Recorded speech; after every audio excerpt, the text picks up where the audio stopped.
The vision of ContainIt really is that we are working with where God has placed us.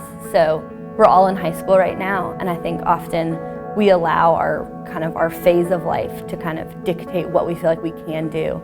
And one thing I love about the vision of ContainIt is that we are kind of refusing to be restrained by what culture says a high schooler should do. And we're kind of taking that and we're saying, God, this is where you've placed me. This is the group of people you've given me and the group of faculty and kind of this class that you've given me. You've offered me this opportunity. And I'm going to take that and kind of choose to see you working one person at a time. ContainIt originally started as a group of students at ContainIt Day School who had a heart to help the Native Americans on a reservation in South Dakota.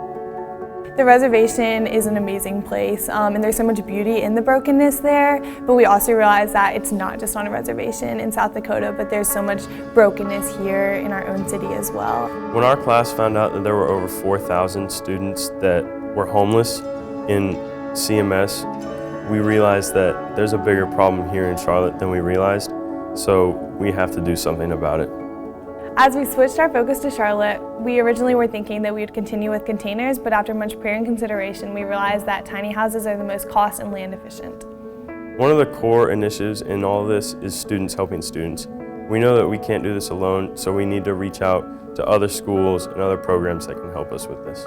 As we started this initiative, we realized that it's much bigger than something we can do on our own, and we needed the professional help. So we are so grateful for our partnership and mentorship with Little Architecture and Edifice Construction. They've come alongside of us and given us so much more and added so much to this project.